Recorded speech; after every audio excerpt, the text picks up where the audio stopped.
Meeting me. Hello, nice to meet you. There's a few liars in this room, I'll tell you. Don't trust them to kink. Kink and lying do not go together.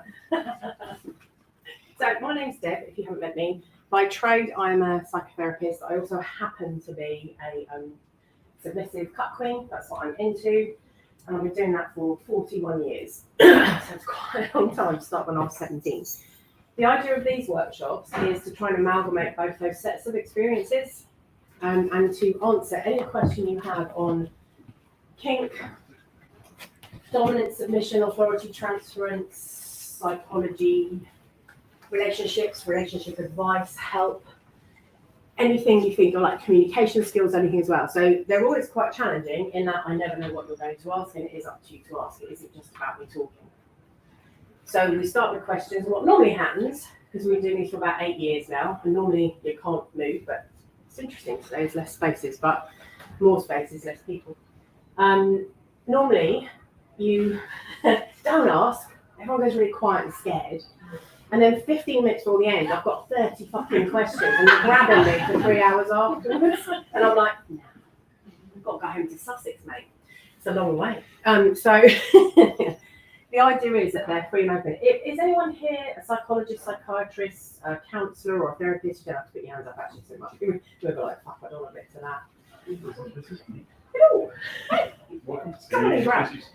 And if you are, you can grab me afterwards from my email address because this is free with professional development as well for an hour, which is quite handy. And I'll give you a certificate for an hour for that. Good stuff. Thanks.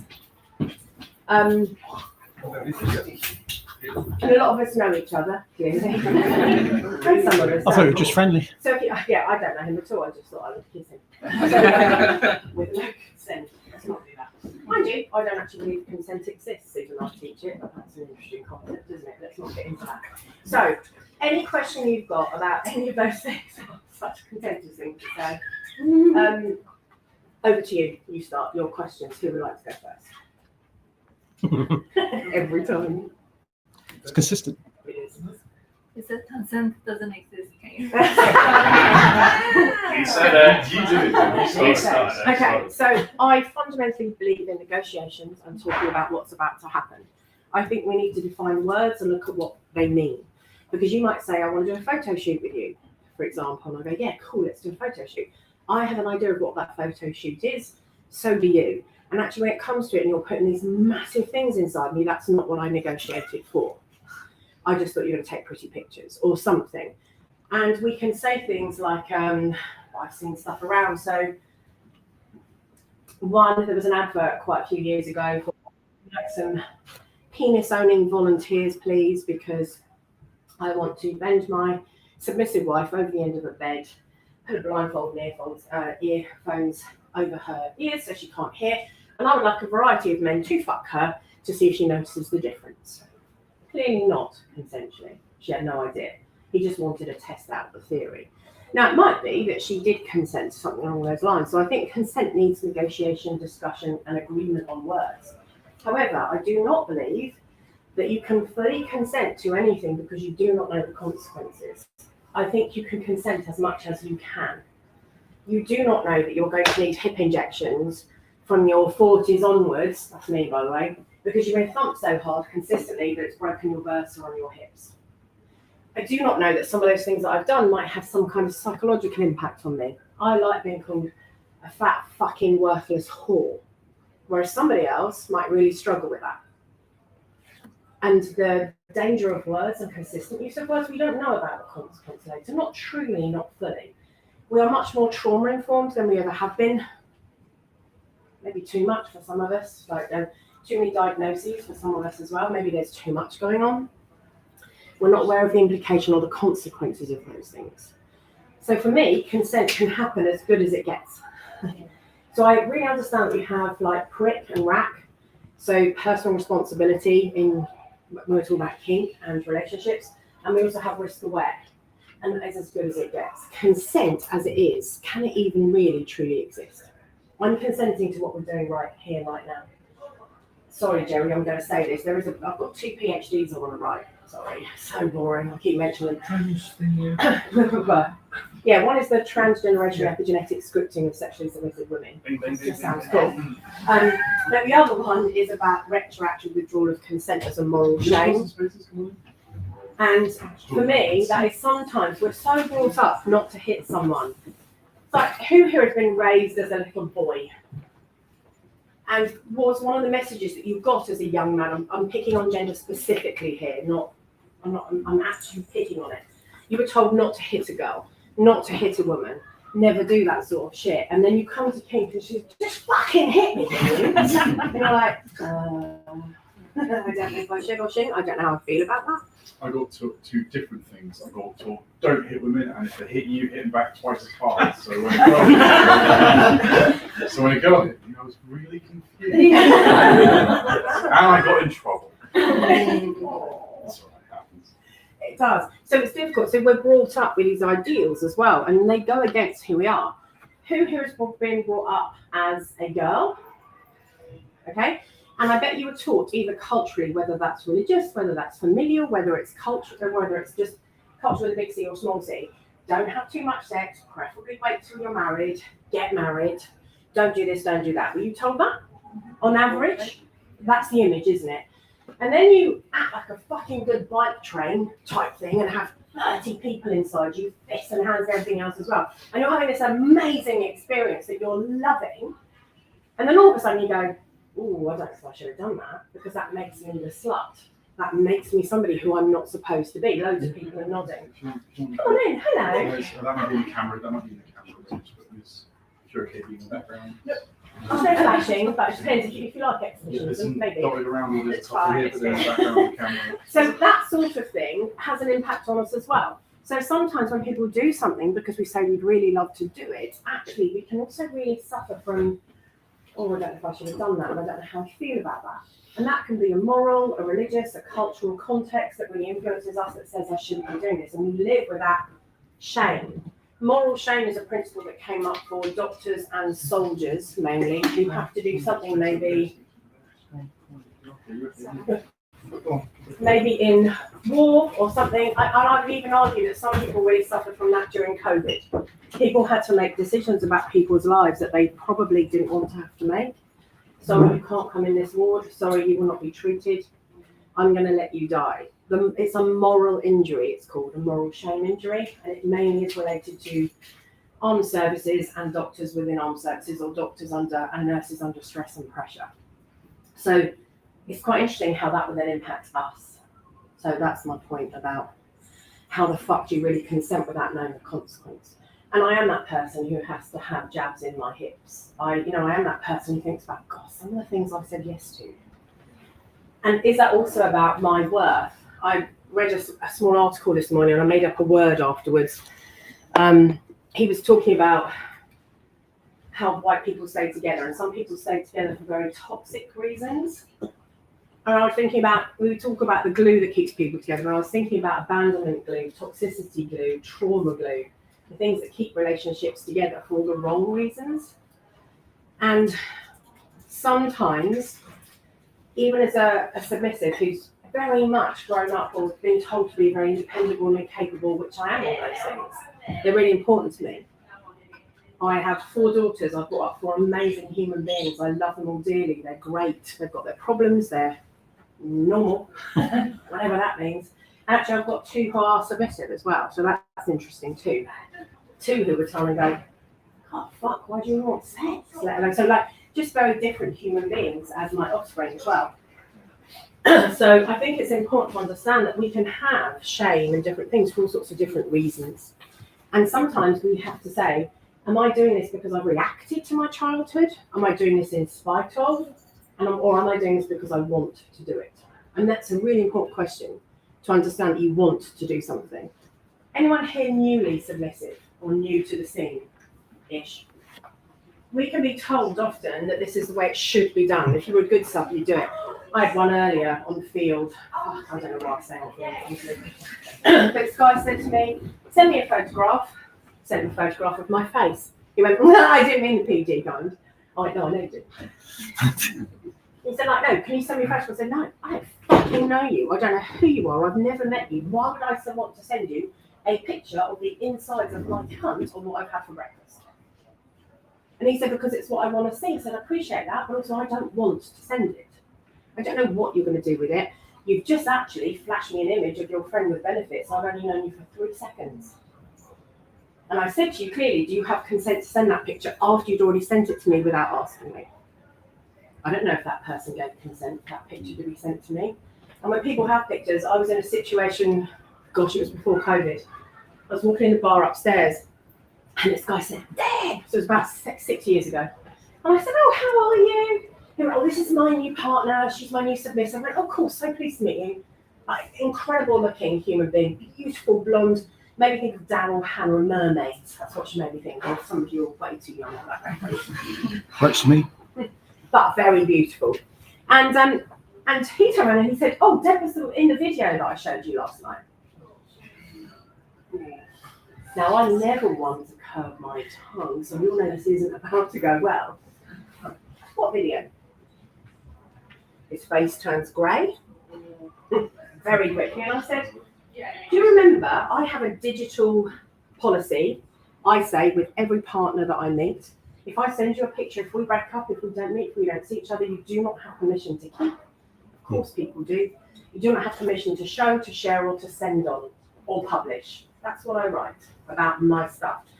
I also understand that if you are public or whatever and you've got pictures, no things go out. I get that. Of course they do. Once it's on the internet, you can say goodbye to your privacy. There's one there, or there's one at the back.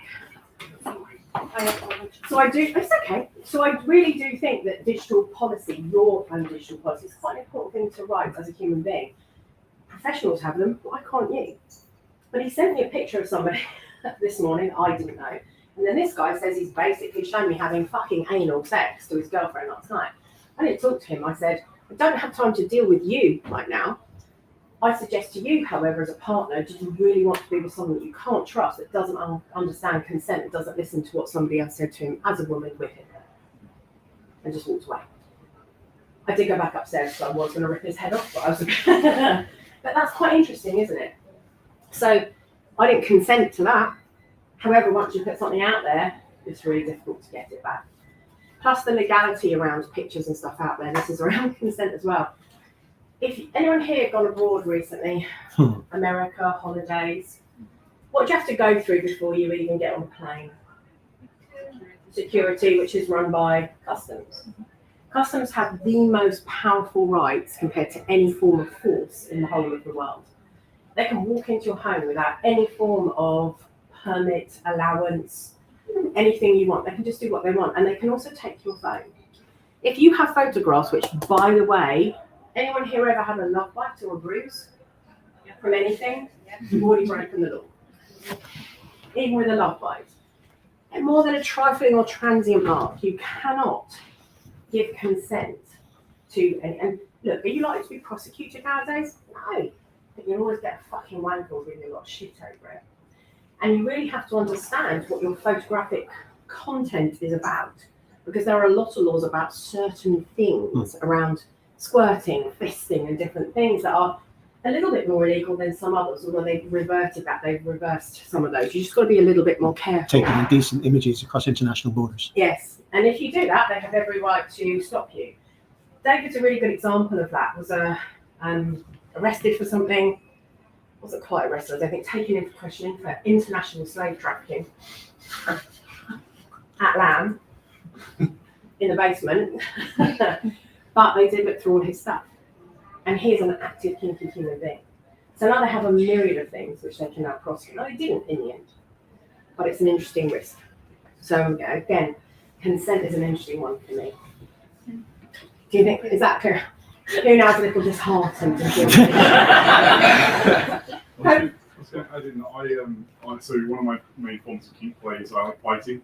And I'm a no-biter. If you bite me, I'll fucking punch you. Good to know. So for me, Was that love? Oh, look what you're doing to him now. He's so nice. And that's why I sit behind him. For me with fighting, it's like I often,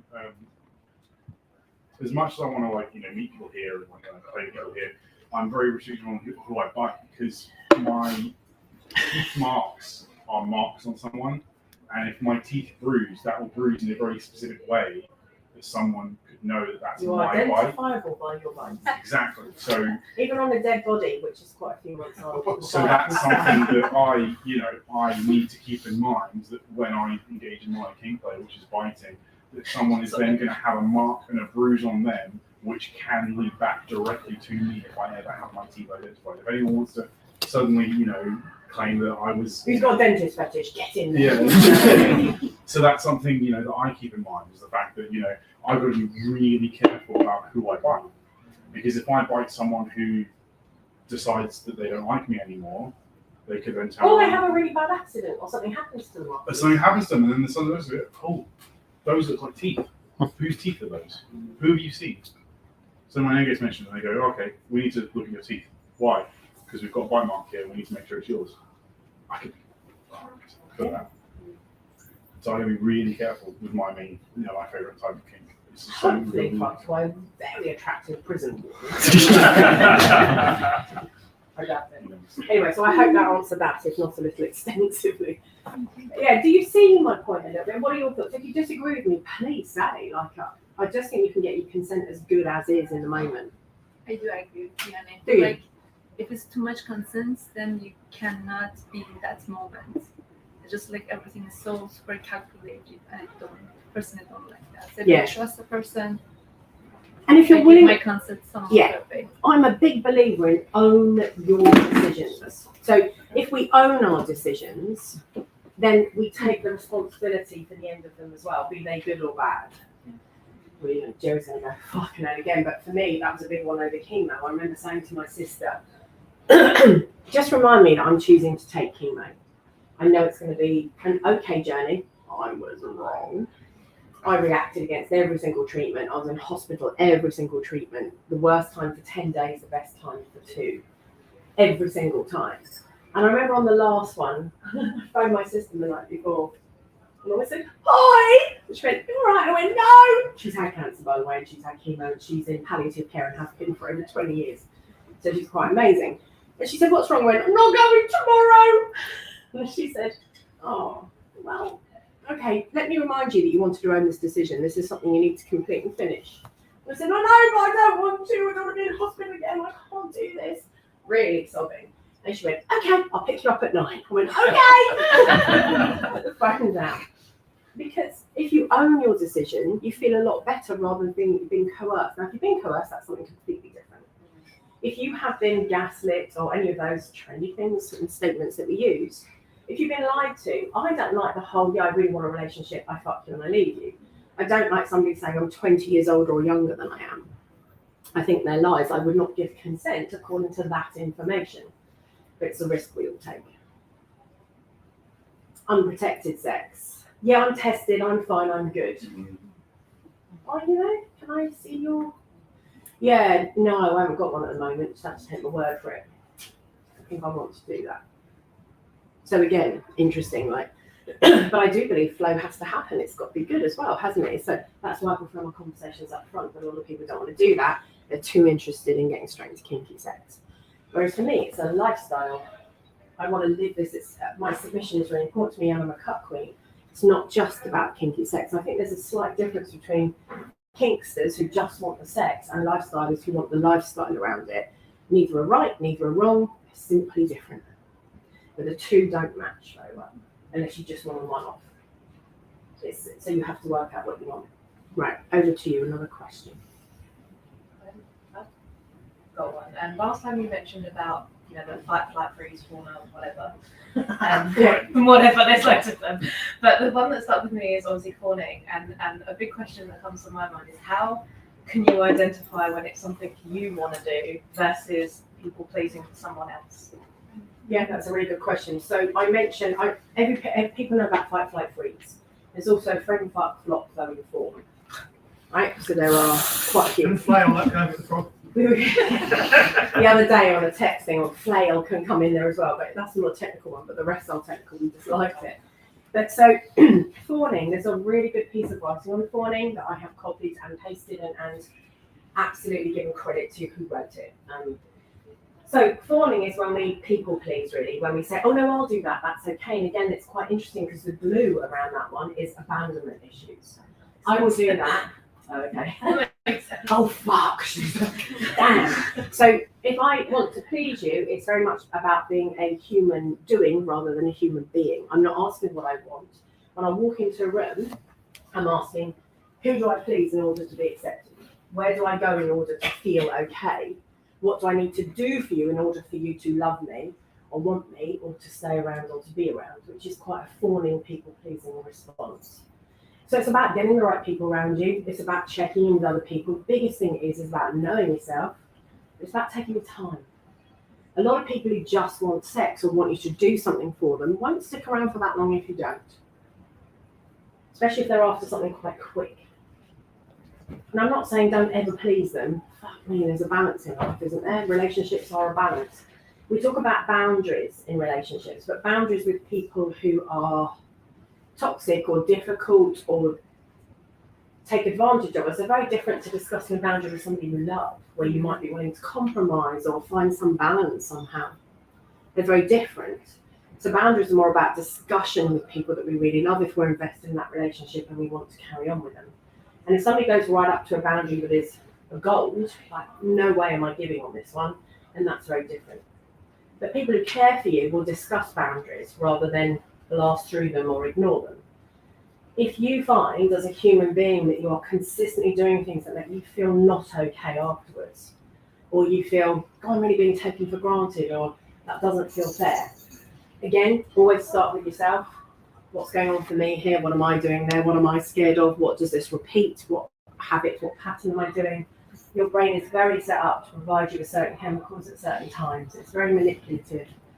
And we often go for things that are familiar. We'll talk about safe. Safe is a shit word. There's no safety in staying with somebody who hurts you. Unless you're kinky as fuck, that's different, right? But if you're in a vanilla relationship and somebody is, well, in BDSM relationships, there is also abuse. Let's not forget that.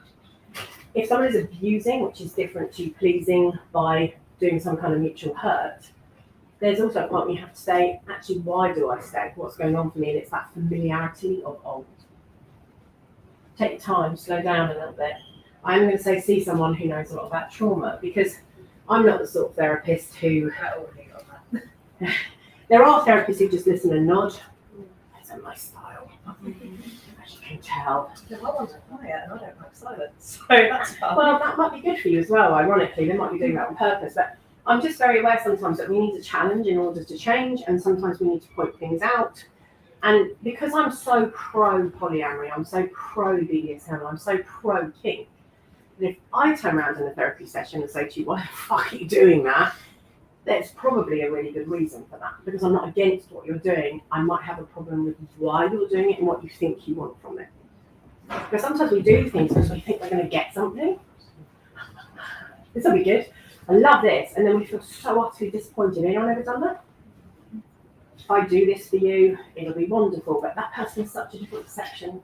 So that people pleasing is because I want to feel safe with you. I want you to accept me. So if I abandon myself entirely, which is the problem, after a while that will get to me. If you ever want to people please as many people as possible, volunteer to work at a kink market. You feel really accepted in a community and you feel really intimidated. It does wonders for that. For a workshop, you get love and adoration and a lot of hate on the side. People pleasing is a really interesting one. Something that I would argue I've been a little bit bitten by recently with a previous partner. How do you watch out for someone people pleasing and try and get under the skin of, are you people pleasing or is this what you actually want? How do you manage that? I would sit down and ask someone, tell me about your values, your morals, what do you want out of love? Because often if they go into conflict with what they're doing for you, then they ain't happy. But if you don't know your own values, ethics and morals, if you're a top, set it as an interesting exercise for your bottom. I talk about this a lot. I think every person should write their own Haynes manual. For some of you who really know in this room. There used to be these books, there still are. So when you buy a car or an engined thing, motorbike, whatever, you can buy a manual with it. And the manual says this is everything you need to know about what you're owning. I really believe in writing our own one about ourselves. This is how to deal with me when I'm sad. This is what I want out of life. This is my introduction. Here's what I want. This is how I look like and what it works. Which is adaptable, movable. And if somebody can't answer what are your values, well, you could set it as an exercise. If they're going against their values, morals, just to please you, or they said, oh, I'm never going to do that, they go, I'll do it for you. Right. So again, just take your time, teach things out. It's always quite interesting when you ask me, would you jump off the pier? No, you wouldn't. I thought, did any of your mum say that to you? Would you jump off the pier if somebody told you to? Just my mum. Right, so that's a real classic, isn't it? That people have used over the years. Oh, would you murder someone? Would you just follow suit? It's all that shit. But actually, people do please. Also, there are a lot of submissives who say, I'll do anything for you. Okay, I want to break your finger. Now, if they're going to do it, fucking hell, stop them and maybe don't see them anymore. Unless that's your kink and what you both want to do. My best friend wanted her finger broken and she got it done and she loved it. Didn't like the pain healing afterwards. Somebody else I know wanted her ribs broken with a punch. That happened to her. She actually got that done. The I've had it. I could have given up breathing by happening. It's so painful. She didn't understand. Again, it's about consent. She didn't understand the implication of what would come afterwards. It was all done consensually, but the healing time it took was shocking. So if somebody's very willing to do anything at any cost, I've got a problem with it. I want you, again, so I did a workshop on Thursday night about the words yes and no. And we've heard it before in psychology and everywhere else. What is your yes worth if it's the only thing you use? No is a really important word, and it's a complete sentence. No. Now, most British people won't do that. No, because I'm so sorry, and I hate it so much. I'm not always British, but no is a complete sentence. So when it comes to people pleasing, those sort of things, no is a really important word. So you mentioned values, ethics, and morals in terms of avoiding people pleasing and understanding that when you have a no, when you actually mean no. Could you expand on the values, ethics, and morals? Like talking about if my values are I want to be a good person in life, if I'm too good and I keep giving to people, but they keep taking the piss, that's now a contradiction of my values of also being very true to myself, looking after myself, and having some self-respect and some self-care. When they go against an amalgamation of my values, then I know that relationship isn't good for me, or it needs a discussion. Ethics are slightly different about how do I want to be in life and how do I want to be for other people. Morals are often laid down from society of this is the way it should be, this is the way it shouldn't be, but we do have our own sometimes as well. We're very guided and bound, even with this. Those are the laws. They might not be your ethics, however. Anyone here a therapist? Don't have to put your hand up. I know you are. Okay, so a few people are. In the olden days, if you've been studying for a long time, they used to give you this book of ethics. It was about 380 long. It's crazy.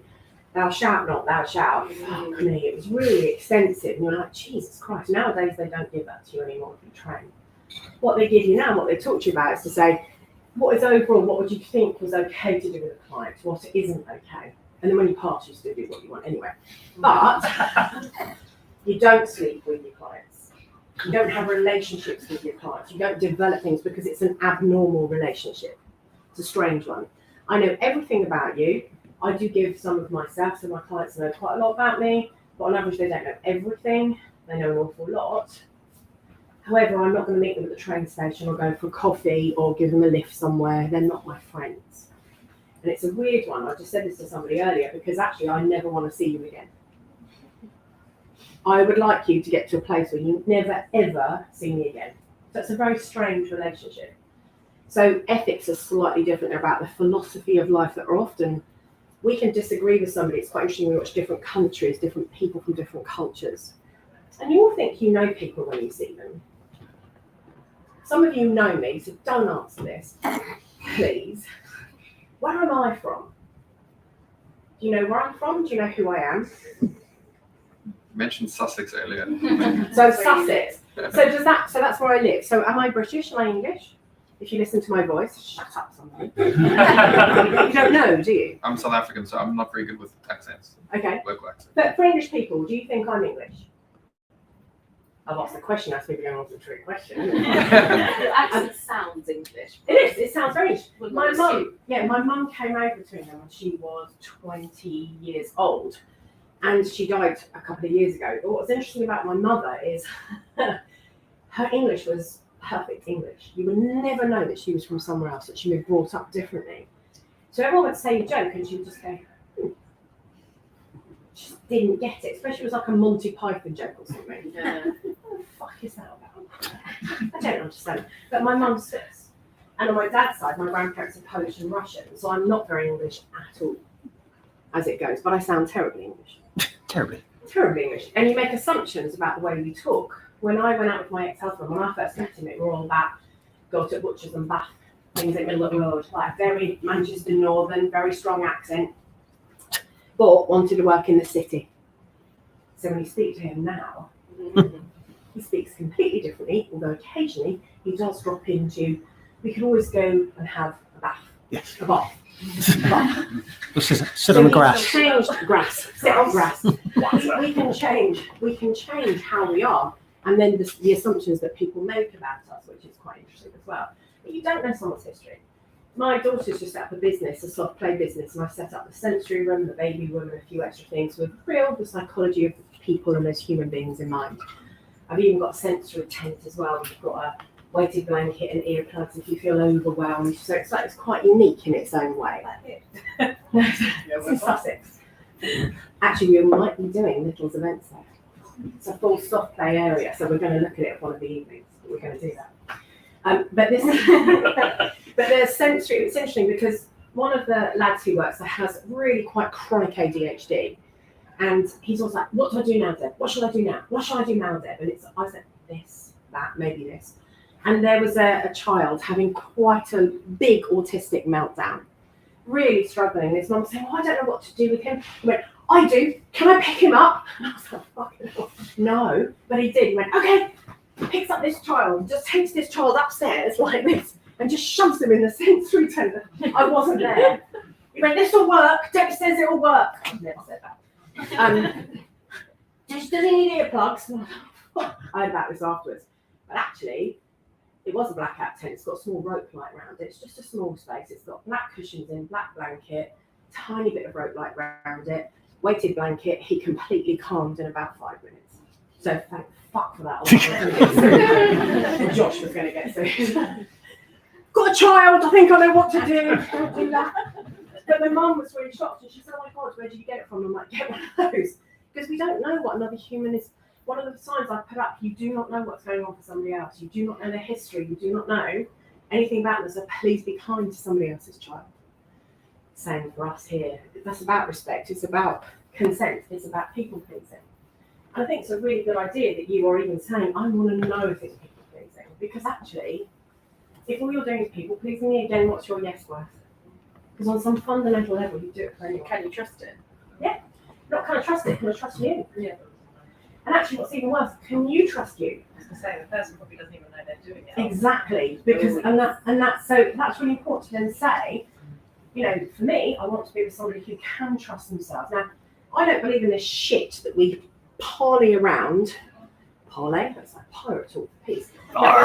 We turn around and we say to everybody else, you need to learn to love yourself before you get in a relationship. Anyone heard that? How many times have you heard that? Look, if you have a serious trauma, or you have a serious attachment disorder, or you have a serious, very serious people pleasing, which will actually be much more trauma anyway, I do suggest you do some healing first. For the rest of us, you can heal when somebody else loves you. That's what love is all about, isn't it? It helps us heal. Not if they're a cunt, clearly. If they're not a cunt, go quite well. You're always going to have to compromise with a partner. That's always going to happen. But if somebody just takes advantage or does whatever they want to do, and we have to watch that with dominance because we do give that power away. Or you can do whatever you want to do to me. You don't fucking mean that. You don't mean it when you say it even. That's a red flag. It is a red flag. Cosmic's favourite one was he was told, "Oh, I've got no limits." Another red flag. Let's get the clippers up. We're cutting your hair. It's like, no. I want to cut my hair. My favourite one is if someone says I've got no limits, I say, fantastic. How much have you got in your bank account? amazing how protected people get in that moment. Paint my house. Paint my house, yeah. But it is interesting, isn't it? Of course you have limits. Natural thing. Human beings have limits. In those examples, I cite the Armin Meiwes case in Austria. And another was in Germany where someone consented to be eaten by the one. Yes, that was really famous. Yeah. And the law and the judge said no. You ought to have known that this possibly couldn't have been sane, so no one could have consented to this, and he ended up in jail. Yeah. And we can tell and say, but they asked me to do it. But again, it pre-positioning. I had a client years ago who texted me and said, have you got any space today? And I said, why? Because I very rarely have space. If I've got an online diary, people try and book in, I am very booked up. And I said, I can make some space happen if there's an emergency, a bit later or something. And he said, well, I was invited into the police station this morning. Oh, next space. Turns out that he met somebody online who said, I want to be caned so that the stripes are bleeding down the backs of my legs. And when they're bleeding, I want you to fuck me so all our juices get mixed up with the blood. Now, to me, that's pretty hot. To others, it's an extreme limit. We vary, don't we? He did that. They had a great time. She was very explicit. All the other consent was there. It was all there, written down, blah, blah, blah, blah, blah. He wakes up to a blood-encrusted bed and juices and fluids everywhere. I'd like to know if I talked about safe sex. That's one thing. There's no such thing either, by the way. I know you asked for someone's test. Can I please remind you, however, that so many forms of sexual issues that we have that are illnesses or infections or diseases, whatever you want to call them, whatever the name is for you, are given away by skin-to-skin contact, saliva, and all sorts of stuff. There's no such thing as safe sex. Maybe a bit more if you're looking for a pregnancy. But again, let's bear in mind that most of the contraceptive you use is not 100% because it's about how you use it. That's a big one. But so, and he woke up and she'd gone, and he thought that was a bit strange. And next thing he knows, his door goes, quite a loud, aggressive bang. Police open up, jumps out of bed. Luckily, he gets a bit of time to put some clothes on. Taken up, would you come down to the police station? If not, we'll arrest you to have a conversation. She basically said that she was assaulted by him, showed all the marks, and said that it was a sexual assault and a rape. Now, actually, technically, it is. However, because he had all the text proving what he'd done, thank fuck, they sensibly said, okay, I think there's been some kind of miscommunication here. She did consent. We're not going to take it any further. Fucking terrified. I almost put him off for years. Whose decision was that to not take it further? It's the police in the room at the time. They normally take it further up. However, the final decision is always with the CPS. So it will always go to the CPS, Crown Prosecution Service, who decide whether there is a case or not. And you can have a very extensive case. This is the problem with sexual assault and rape. You've got to prove it. And often when you've got two people's conversations, you cannot, unless you have, and this is one for us, unless you have physical signs of violence. And if there are physical signs of violence and restraint, you're more likely to get a case. What do we have? Physical signs of violence and restraint. I'll put you all off having sex. This sort of sex, it's also really liberating and fun and empowering to give away your power, to take power, to find something really sexy, to be able to do what you want to do for a change without those restraints. It's fucking liberating. It's an amazing feeling. However, if you do it because you think that's the way I'm going to get love, then you've got a problem. I had a 14-year-old girl come to my door about 10, 15 years ago. She's a married mum now. And she said, hi, Deb. And she used to babysit for me. And I said, hi, Charlie. What are you doing here? She said, can I come in? I said, of course you can. Came in. Where are you off to? I'm going up the field. There's only one, this is an old village I lived in. And I said, there's only one reason people go up the field, Charlie, and that's to have sex. Who are you meeting? So-and-so. So-and-so's 18, or just about to be 18, I think. They're 17, that makes all the difference, but they're about to be 18 in like a month or so. And I said, but they've got a relationship, they're with somebody, aren't they? Yeah, but he's going to dump her in the morning. He told me. Charlie, please don't do this, sweetheart. I can only promise you'll have regrets. If he really wants to be with you, he won't take you up the field to fuck you. He won't do that while he's got a girlfriend. And he won't dump her in the morning. None of these things are going to happen. It will, you're wrong. Okay, but listen. You have to make your own decisions. She does, even though she's 14. She's still legally allowed to do that with a 17-year-old. The police will do nothing about that. Absolutely nothing. If she's consenting and saying it's okay. If he was 18, it would have been a different story. It was a month out. And she did regret it, because of course he didn't dump his girlfriend. Unprotected sex, like fuck, she didn't fall pregnant or get anything either. There are thousands of stories where we please people. And I know Charlie, and I said, Charlie, aren't you doing this because you just really wanted to love you? Yeah, but he will love me. He won't, sweetheart.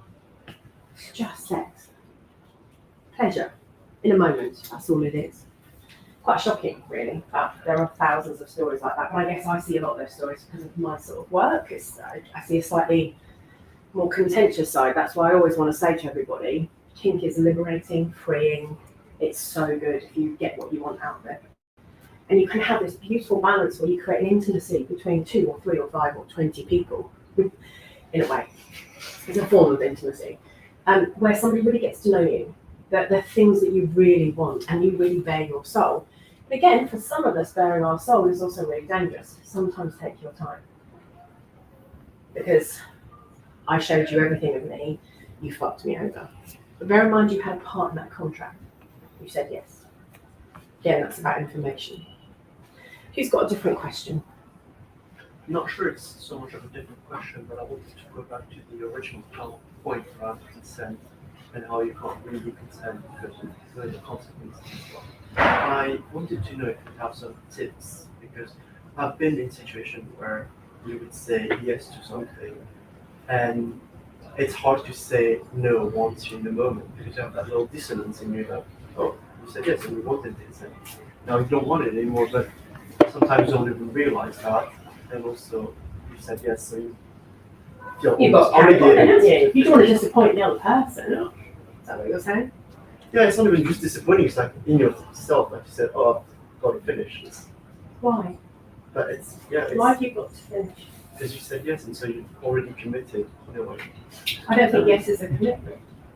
Because you I guess went what I'm through the saying, trouble of going to that place and getting the people to meet and I think invest so much time and when you've got consent, consent also means that I may actively withdraw at any moment I wish to if it isn't okay for me or I'm not feeling it.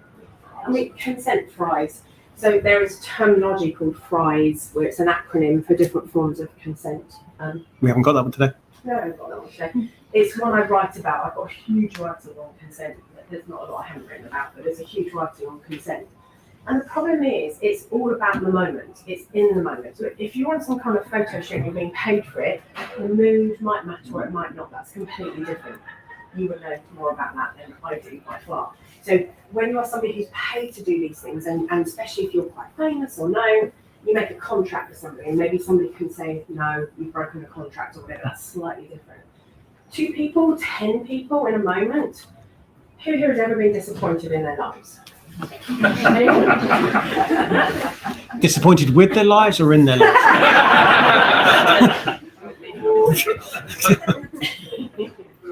Disappointment is part of life.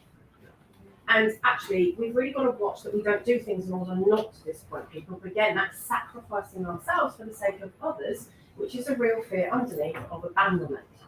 If I don't do this, or if I let myself down and I said I would, and this is the right thing to do, and fuck, what else do I do? That's a form of losing respect and being committed to ourselves in a way. I guess what I'm trying to say that in the moment I don't even think of that because I'm like, it's not even. So it's getting the habit of using these phrases out of those times. The thing when we're in a position where we go, oh, and we freeze, and then we fawn or do something is practicing as much as we can outside of that time. So I have a 2-hour workshop that's up on YouTube for free, or it's up on FetLife as well, but you have to pay for that. But it's all about yes and no. It's about how to re-empower yourself, what to do. And that's very much down to, okay, that might cost somebody else a bus fare or whatever. Listen, if you're loaded, give them the fucking bus fare back. If you've got a lot of money, say, here you go, have a night out on me, I'm really sorry. Do you know what, though? You can also just say no. Because, I'm going to come back to you, the cup of tea video is still one of my favourites when it comes to consent. If I make you a cup of tea today, it doesn't mean you have to have a cup of tea the next time. And you don't have to drink it, even if I make it for you. I can drink you a cup of tea, I made you that cup of tea, I'm really sorry, I don't want it anymore, I feel a bit sick, or whatever. just fucking drink it. I wouldn't be friends with that person. And if I want to be friends with that person, why the fuck do I want something they own inside me? Or why would I take that risk? You don't owe someone, just because you drank tea one day doesn't mean you have to drink it next week. And again, I love the part of the video where it says, and if a person is passed out, they do not have to drink your tea. I think when we're conscious and awake, people assume that conscious also means present. It often isn't. We're often stuck in this infinity loop of decisions we've made in the past that implicate us for our future. We get stuck in this infinity loop and it comes with us a lot of the time. I'm not good, I'm not this, I'm not that if I don't or if I do this. We have a lot of ideas in our head. So again, knowing yourself is really important. Maybe if you make decisions like that and they happen fairly often, slow down, make less decisions like that and practice saying no. Practice saying, it's really interesting. For a lot of my clients, and I said this in the workshop, who here worries about saying no to people? Anyone? Slightly? Pick 3 situations this week, nothing that impacts your relationship, your family, or your work, and just say no. See what happens. Hi Deb, could you do this for me? No. Now, most of you will go, oh, fucking say that. So you can have a no with an excuse. No, I'm really sorry, I'm going on holiday on Friday. No, I'm really sorry, I've got too much on, I'm going away on Friday. That's not something I can fit in. However, what makes it feel better, it might be something I can do afterwards, or it's something I'll have a look at least. So we can dress on those. What's interesting is it's quite funny to see who the people are in your life if you don't use the word no. I warn people when they come into therapy with me, especially, is that you will probably change, which means your people will change. Now, systemic therapy looks at human beings. This isn't what they say, but I've studied quite a lot of systemic therapy. I'm just paraphrasing. The Fisher-Price family toy boxes, where you've got like a square or a circle or a crescent or a triangle where you put the shape in, the 3D shape. Have you seen those for kids? And they come with a hammer. Because kids do not say this sphere will fit in this circle, this cube will fit in this square. So they hammer it really hard. Families are systemic. You are a square, I'm a crescent. You are a circle. And we all fit in our boxes in our places. And when people change, I know I'm going to be a star. Fucking staying as a crescent. It's how lots of families and other people tend to respond to us. However, when you start to feel differently about yourself, your shape might change. The shape of you is different. And people who love you will accommodate that shape and work with you. And maybe sometimes feel a bit discombobulated and say, a few more edges, or I'm not okay with that. Can we at least discuss that? That's again very different. That's okay, especially if people love you and you love them. But it's really interesting who drops out of your life because you're not just a yes person anymore. How much value do I have if all I do is say yes? It's really fucking important at work. I can't say how much people say, no, but my work really matters. When you're on your deathbed, it won't matter that much. Bronnie Ware talks about the top 5 regrets of the dying as a palliative care nurse, and Richie started off this research, then did a website, and then stopped the website and wrote a book, and it's quite a famous book. But nobody really said, oh, really wish I'd worked harder. I mean, they might do if they don't have enough money, sort of that, but not on their deathbed. So palliative care is 3 months roughly before you die. Although I'd argue my sister's been in palliative care for 20 years. So some people do push that slightly differently. Palliative care means you are dying. It's just a question of when. Palliative care is around 3 months. Maybe it's a hospice or a palliative care group or whatever. And that's one of the changes. So it's really important that we make sure that we're living to our own values, ethics and morals, to go back to that of how I want to live my life. Because some of the biggest regrets were I wish I'd felt what I wanted to feel. I wish I'd kept friends in my life who cared about me. They're interesting things, our values that we don't hold true. And I'm a real big believer, I teach my kids, and I spoke about this on Thursday, in future me. Our brains aren't designed to worry about the consequence in 3 weeks or 4 weeks. And one of my daughters has moved back after uni, and she's staying for about a year. She's going to work on her health and a few different bits and pieces. And she was one that was used to say this. She would open the fridge and go, oh, future me, got a Coke in the fridge. I'm really grateful, thank you. Because I would always say to them, think about the next few days. Think about what's going to happen to you. Think about the consequences if you can. Invest in what's the cost of this to me as a human being. I get a lot of offers, especially from younger people and different things, and they keep telling me what a great time they're going to give me. That's interesting. Can you tell me what a great time is? I'll go for hours. I'll get bored. You wouldn't do me. Okay. Or I'm going to make you have the best orgasms. Really? How do I come? Like a steam train. Excellent adventure. And it's not such an excellent adventure. Actually, I don't come from penetration. Oh, don't you? Well, what am I supposed to do then? I'm not going to have a great time then. But it's interesting, isn't it, where we make those assumptions or we think that the future really matters. What's the consequence of this? What do I want from it? What will it look like? And yes, there has to be some give and take. But when I start talking to someone, I'm often asking, what am I giving? What can I give? Is what I'm giving okay for them? But I also ask that of them as well. And I do ask what's in it for me. How would I feel about this? I like the 5 5s. How would I feel about this in 5 hours, 5 days, 5 weeks, 5 months, 5 years? I like the 5 5s. Just makes me stop and think for a second. That'd be fine in 5 hours. If I get to 5 years and I go, fuck, it isn't fine, I probably know I shouldn't do it. It's quite interesting. Right, where are we? We've still got a bit of time left. Other questions? There's one next. Sorry. I have. I guess kind of based on what we've been discussing so far already about consent and conditioning. Can you speak up? Well, we're discussing already around consent and conditioning. Yeah. What about shame and guilt? Shame and guilt. Insight on that. What's the difference between shame and guilt, people?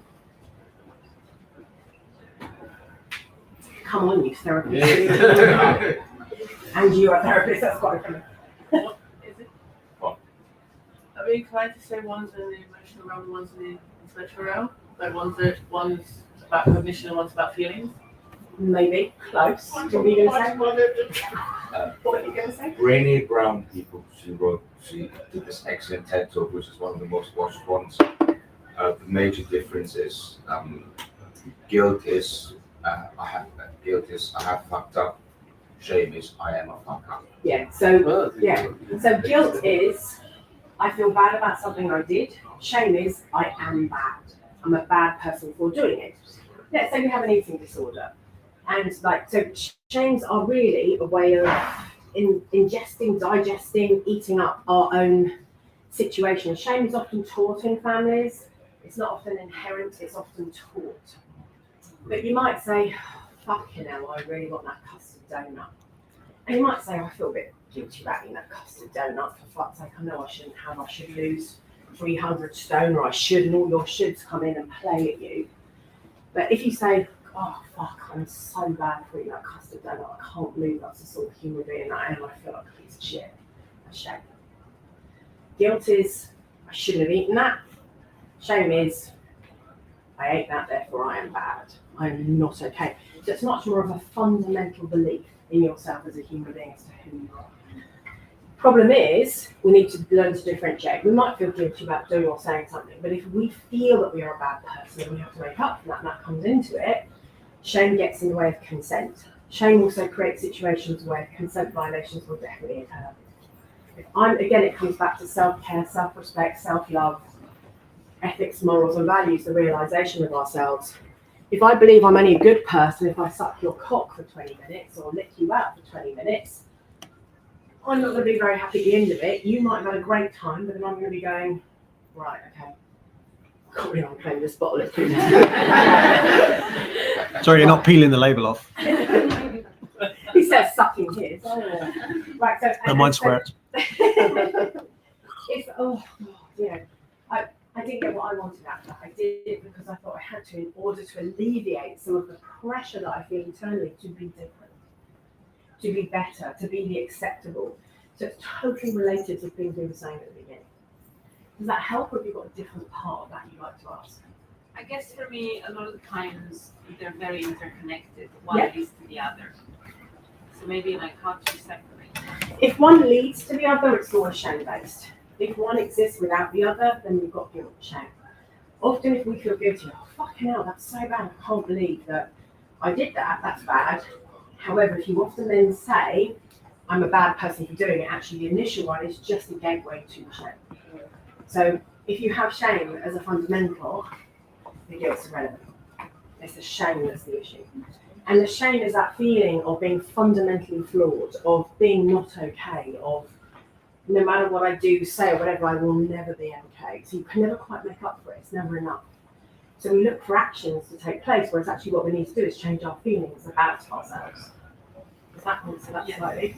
Guilt will often occur on its own. Shame can occur on its own, for sure, but often guilt becomes a nice gateway for shame. Oh, I can't believe I did that. I'm so stupid. I'm so fucking stupid. There's a switch. I remember years ago when Erin, my youngest, was about 15, 16. She was still at home. She was quite young. I think she was just about to do her A-levels. And I put 2 pieces of really nice bread into the toaster. Because I really wanted to make toast. And that's the way I time my poached eggs.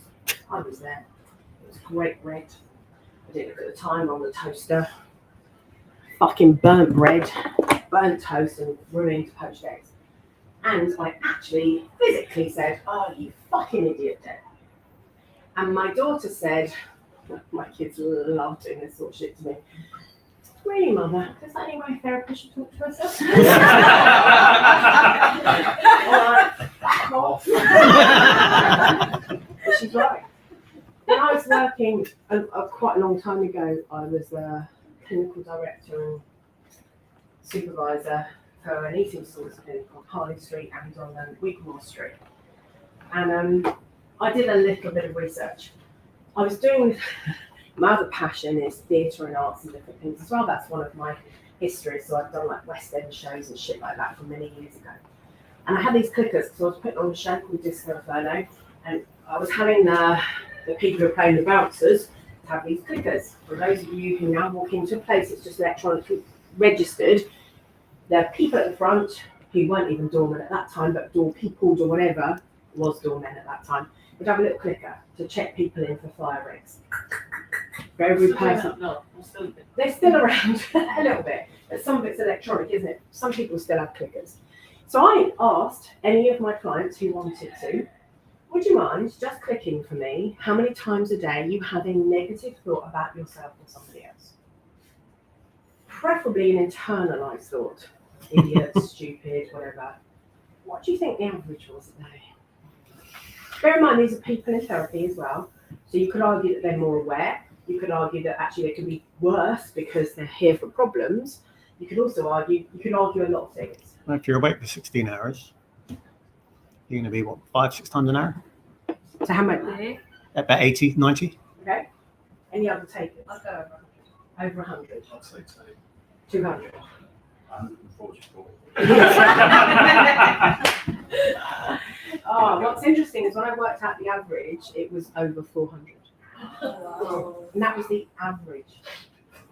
That's not a clinical piece of research. It was quite an extensive piece of research with, I think at the time I went through 280 clients. It's quite a big piece of research. Over 400. Some people had 700 a day. That's just under 30 an hour. That's once every 2 minutes. Yeah, but that's so easy to do, isn't it? Like I could be sitting here thinking, oh, I wonder if people are enjoying this, or that person's fidgeting. Do you think they want to go? Or it's a bit hot in here. Do people want to leave because it's hot? Do people want to leave because I'm shit? I wonder what people are thinking of me. People judge me. Oh my God, what do you think when you came in? Oh fuck, I scraped my hair back this morning because I couldn't fucking be bothered. And I look like an art teacher. Oh my God. Shit, that might be my brain. It's not. But I could be thinking like that. Oh my God, I've got an empty chair. What does that say about me? Fuck, like it's amazing the shit we do to ourselves. And then you want to go out and get kinky and tell people that please tell me I'm a piece of shit. Oh, fuck. Shame. So it's that fundamental belief. So we do have to be careful. So it's quite interesting that we repetitively say some really negative things about ourselves. And I'm a big believer in picking people up on it. Katie Byron has a set of 3 questions when someone, like I said, with Erin having a go at me. Sorry, if you want an intelligent decision, I was out with Poppy last week, who's the singing counsellor. She came down from Medieval Festival for the weekend. And I've had surgery on my ear. I've got stitches. I've had skin cancer cut out and I'm waiting for the results. It's a fucking quite large hole. And I can't sleep on that side, it's quite painful. I took the dressing off about 4 days ago. And then I was out with Poppy, being one of those people with ADHD who makes those decisions. I know I'm going to have an ear piercing. And I had it on this side. And she said, Deb, you're an intelligent woman. You do realise you now cannot sleep on either ear. Yeah, I thought that. Top tip for that. Get one of those inflatable rings. I have an inflatable ring with a silk pillowcase. And I move it to the side in the middle of the night, but it does not give you a good night's sleep. No. They also take like years to kill. That one will take Oh, years. yeah. This will take, I've tried them before, this will take up to 2 years and this will be a year. Stupid. So again, could have Thought that that through. myself. That was not the best decision, but actually I'm fine with that decision. It's what I wanted to do. It's a little impulsive, why not? I tend to do that every time I walk past a piercing shop. Don't take me into Brighton. It's quite a big thing. Sleeping's overrated anyway. Yeah, who needs that? What is it? Yes, man. There's so many. I love Brighton. But it's it's the consequences as well of the decisions that we make. And there are consequences to the words that we use about ourselves. How many people here think they say something negative about themselves fairly often in the day, and maybe even without realising?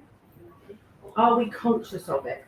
Have you had enough therapy or life experience or other things to say, I don't need to do that to myself? Does it sometimes not form part of humility as well? Being humble, not letting the ego becoming too unbearing. That's a very British question. The reason it's a British question is, if I turn around and say that I love doing my workshops because it gets me more business and it gets me more known and it gets me more followers, who the fuck do you think you are? Right? There's that aspect. But if I say I do it because I'm just giving back to my community and it's such a lovely thing to do and I don't really get paid, both are true. Why can't I have my ego straight? Sometimes, why can't I? Why can't we? Now, there is a balance to be had. If I'm just going to say, yeah, no, it's because I'm the best, I have a problem. Whereas if I say, no, I am pretty good at this. I'm one of the UK's experts in kink. I've been told that by my supervisor who runs Pink Therapy Group. I'm one of 2 people you go to. Why can't I claim that? Oh, no, because we're British. We don't do that. Don't say you're good at anything. But we should be saying we're good at things. Why not? What's wrong with that? However, there is a difference between somebody sort of saying, yeah, because I am an expert. Fucking hell. Let other people tell you who you are. Let other people say those things and have some confidence. But humility is important, but not at the cost of ourselves. Again, because if I don't think I'm good enough and I don't own what I'm good at, that's not good either. And what example is that to other people if you have said, no, don't share that, don't say that, we don't do that in this family? It's not a great way to be. And actually, then we can get shame about being good at something, crazily enough, where we start to say, oh, yeah, no, I got the best score in the whole of the school, and you're like, you feel really funny about it, and that's such a shame, isn't it? Why can't you own it? My niece got, I think she got 97 point something % in her chemistry A level, and we were at her house, and my brother-in-law turned around and said, "It's amazing, Liz. Well done. What happened to the other 3?" So I think he meant it as a joke. And even so. And when he regained consciousness?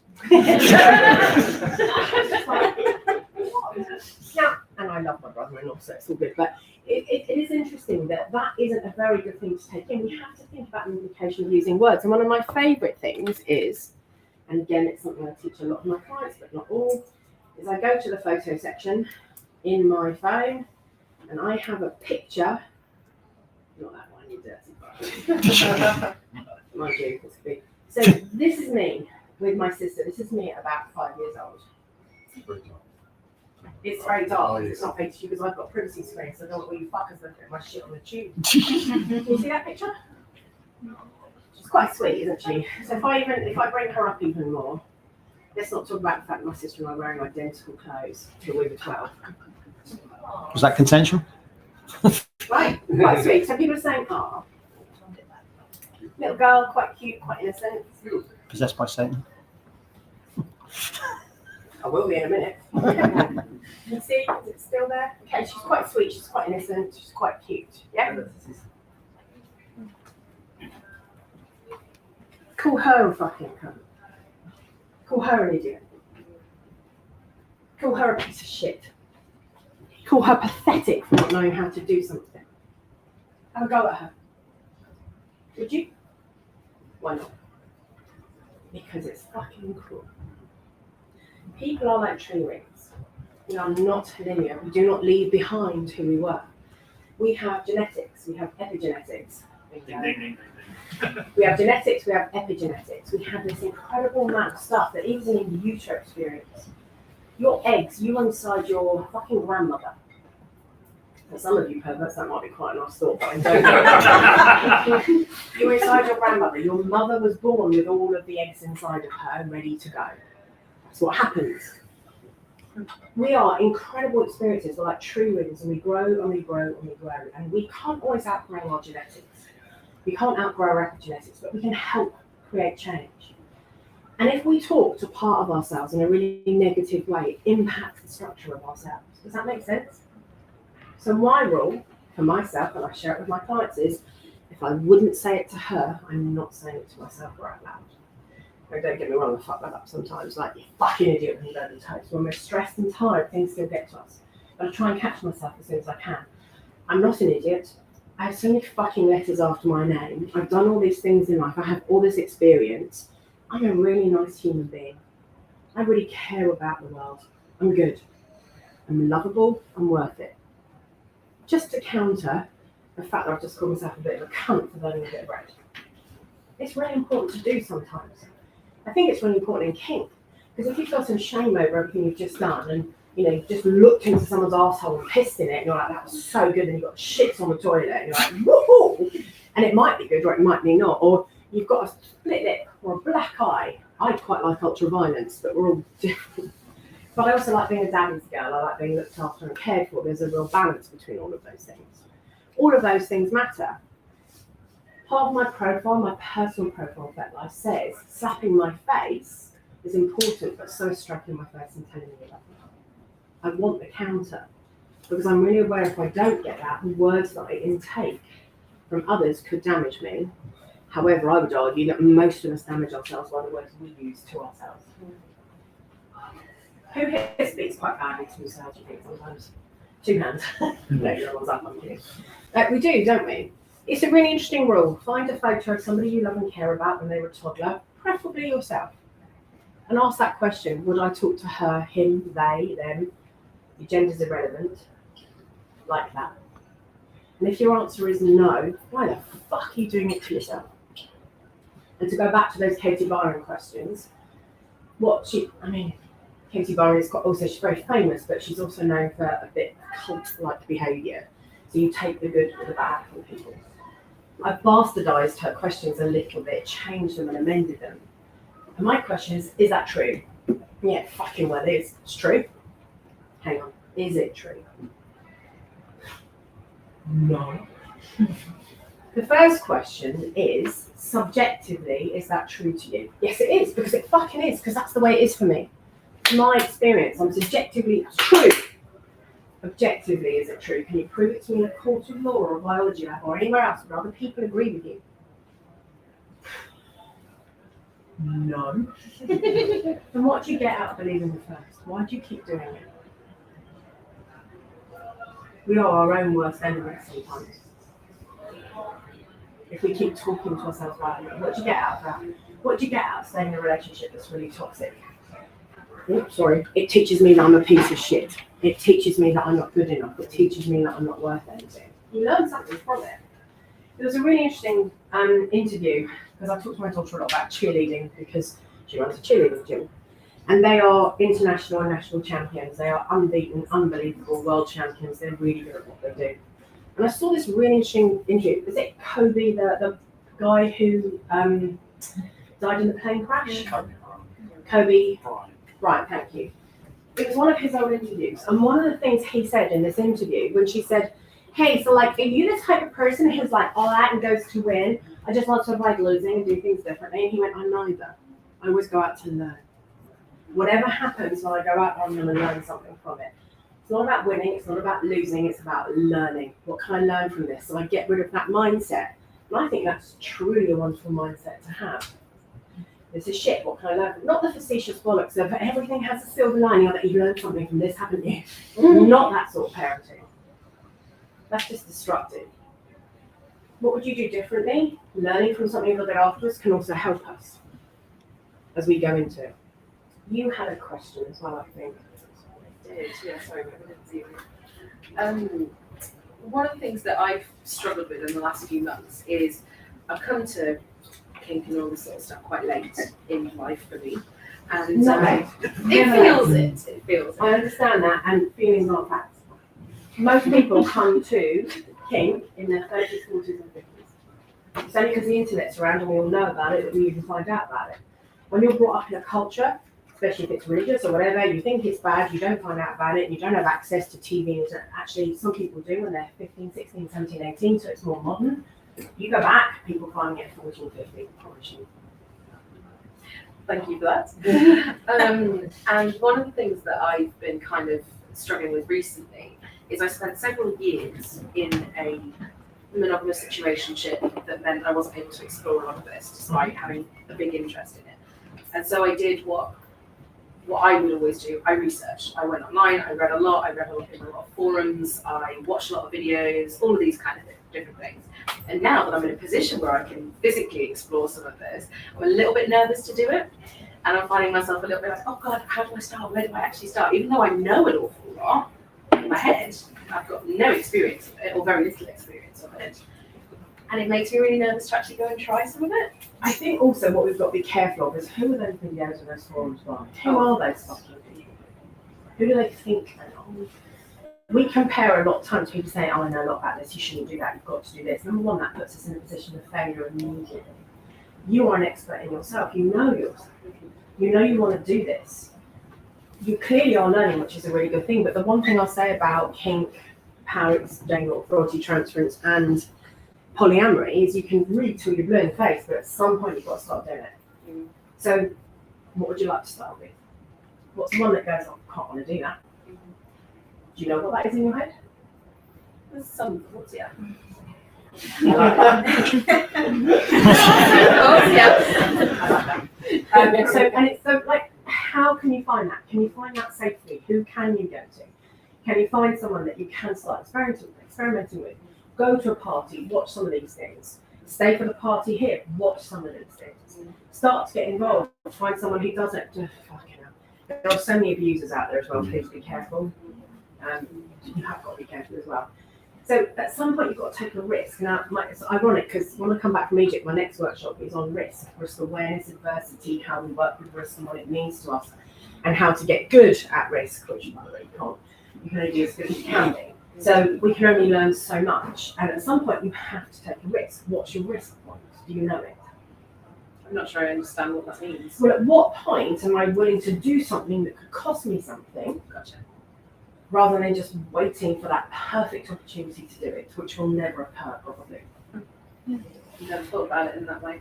So that's one of the questions for you. Yeah. What point am I willing to give up and give it a go and try this and to take the risks that come from it? That's a really good awareness about your risk I awareness. think one of the things that I do struggle with kind of on that is, particularly if you're in the perhaps the more dominant position, is the what if I fuck it up for someone else?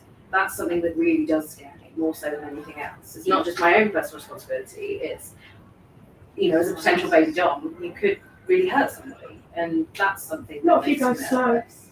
Not if you pull back and start just doing something and then build up. Do you know what one of my favourite questions is? If I was to come to you as a submissive and say, I really want to play with you, do you know what one of the first questions I will ask you is, what's gone wrong and what have you done when it's gone wrong? Mm-hmm. Because if somebody turns around and says, nothing,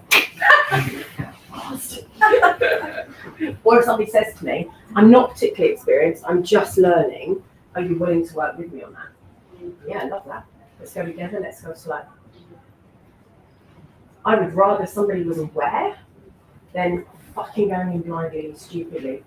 Like, have you done your research? Like, so as a top, do you know how to resuscitate? If you're going to go out there fully, are you first aid qualified? Do you want to check me out? Know how to wake me up. What is your system when something goes wrong? What's your plan for when something goes wrong? Has something ever gone wrong? No, because I haven't got that much experience. But I was kind of thinking if it did, I might do this or I might do that. Brilliant. Thanks for thinking about it. That's enough. Who would be happy with that as a bottom? Anyone here a bottom? Would you be happy with that sort of answer generally? Yep, people are. And then just go slow. Don't get out a scalpel and start carving people open. Don't pierce people. Because believe me, a lot of accidents happen because someone goes, I'm just going in. You never go in. You don't do it that way. So there are ways to do things. So go to workshops, learn some of this stuff, but some of it you can't learn. You can't learn how, you can learn how to do sutures and more extreme stuff. You can learn flogging. You can learn all you want online about really clever stuff. But you don't know how somebody else is going to respond or what their body's going to be like. So every time you're with somebody new, you're learning again anyway. You do a lot of tying, right? Would you argue that no matter what you know, with each person you start again completely? You've got the backup of experience. With each person's body, with each person's response, it's somebody new, it's something different. A&B's relationship is never the same as A and C. Completely. Well, sometimes I watch some people together and I think, fuck me, they're so toxic. And what they're saying is, it's really abusive, this person is, well, actually, then when they get with other people, they've got glorious relationships. Sometimes it's just the chemistry. But sometimes it's just the two things that just bump up against each other. We've all got bruises, not those sorts of things. So it's how we bump up against somebody else. If you are honest about your, I've really looked into this, I'm really excited, I want to have a go, can we go slow? You will get loads of people who pay. Beware of the people that say, yes, mistress, fall at their knees and say, do anything you want to me, please take it really far now. That's all I'd say. We'll honestly have people who are very willing to work with you and play with you and do those things. The question is when you are ready, what makes that click over for you? And sometimes these, you were saying earlier, sometimes these things can also happen in a flow. You're at a club, something's going really well, or something like chemistry just takes you there in its own way as well, and that can be really rewarding. Thank you. Does that help at all? Yeah. Yeah, definitely. Okay. Talked about something. I've got time. I think I would also just add to that and say, talk to people. Yeah. As a top, if you want to do vlogging, for example, talk to the half dozen people here that sell The traders. they make. Yeah. What's the difference? How does one work? How does it sound? How strong do I have to be? What does it feel like? And also, if you want to, if you stay for the after party and find someone that wants to be here, say to one of the crew, I'm about to vlog this person for the first time. Just keep an eye on me. Because that's what, that's the kind of thing we do. I love giving demonstrations, helping people find out things that they want to do. I've had people come through like, hey, I want to do this thing, no clue how, and I'm like, well, I've learned from everyone here. One of the first things I did when I first started here was just I asked as many questions as I could to as many people as I could, build up background And you knowledge. still do. I still ask questions. You still sometimes I can see that they like my Telegram, and you still do that. You're so good at that. Yeah, got to keep learning, and then I take that, and then I love to be able to demonstrate that. Hey, this is a way to. One of the first experiences I had of demonstrating something for someone was I had a guy who was very new top to the scene. He was wondering because I was doing a bit of a play scene about keeping my eyes open because I'm crew. I can play a little bit, but I always want to keep my wits about me. I never get dived in too much. He saw me playing with these people, and he was like, "Oh, hey, so can I talk to you about what you're doing?" I was like, "Absolutely, you can talk to me about what I'm doing." And he was like, "Not during, after." He's asking after. Yeah. He was worried because he was like getting into it. He's like, "Well, I don't know how to I want to be safe." I was telling him to be safe. Make sure you know what's going on, reassure them, check in with them, know what's going on. And he's like, "Well, I don't want to break the energy.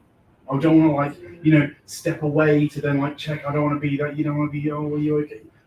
So what I did was I went to one of the stars I was playing with, picked them up by their hair and shouted in the face, "Are you having a good fucking time?" They whimpered and nodded, and then I threw them back down, and they were like, you don't have to step away from it to check. Checking and being safe can be a backbone of the play that you do. And safe is such an interesting word. What even the fuck does that mean? What does the term safe mean? And actually, if you're just constantly flogging someone for 3,000 rounds, your arm gets tired. Really fucking boring. It's boring, and no one wants to watch that. So actually, it is interplayed with a touch or a kiss or a comment, or maybe there's no sexual intimacy, but it's got words and it's got different things and different touches happening around it. It's rarely, I mean, Jesus, you're not getting Singapore caning, are you? You're not strapped in with Velcro and having 3 stripes on your ass because you dropped a cigarette 3 times. Belting idea. I'm taking notes. Those Velcro pads are pretty amazing. Have you ever seen them done? Going to now, though. No, but I have the police equipment Velcro cups on my Amazon list. So this is a Velcro system where someone is tied in, and it's just like, it's like a crash mat with an arse cut out of it. And it's Velcroed over and Velcroed over. And believe me, that person cannot move. What's that called? Singapore caning. That's getting googled. And it's a corporal punishment, as in government corporal punishment. It's not a... They make the best toys. They've got the most money. Well, they consented to it by dropping a cigarette 3 times an hour. Last time I was in Singapore, that's one of the things that was on the news. Somebody dropped a cigarette for the 3rd time and got 3 strokes in its face. I mean, you could eat a fried egg off that street. That was so beautifully clean and full of beautiful human beings who like. So it's just a different ethic and moral. Again, different values to us. You dropped a cigarette 3 times. Chewing gums are illegal. Yes. So again, it's interesting what is okay and what isn't. But again, just go slow. Speak to people. It's all about when you're ready. We always think it's about the other person. Yes, you are responsible for the other person, but can we please get rid of that toxicity? So I'm going to pick you up on it slightly. I am responsible for me if you play with me. You are responsible for you. And at times, if I'm a little bit gone, you might be responsible for me. However, if somebody you're with always apparently goes into like a euphoria or a subspace, you just stick to the rules of what you were supposed to do. I remember being at a party years ago and a friend of mine had just gone, she was gone. And he started to do some stuff to her and I was like, she would not have consented to that. Now, being the sort of person I'm doing, I take it to a private party then, and I just went straight over and I said, you need to stop what you're doing. Who the fuck are you? I'm going to say something. I'm not shy. And I just asked him to stop. And when I brought her back round and was speaking to her, she didn't want to do any of those things. So it becomes assault. So just go slow and do what's agreed.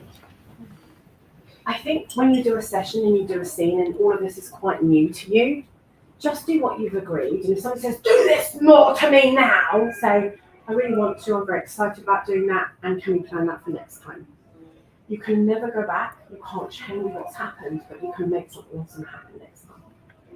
And I'd really respect you if you said that to me. Just as a touch on that as well, as someone who's run a munch for like 8 years, I would say 2 things. 1, you and everyone in the room are there for the same reason. So remember that. You may be walking into that room and saying, hi, I'm kinky, fuck, I'm shit in it. But remember that everyone else there is doing the same. And also, your pace is your pace. If they're pushing you, fuck it. Or don't fuck them. Yeah, all right, fuck them off.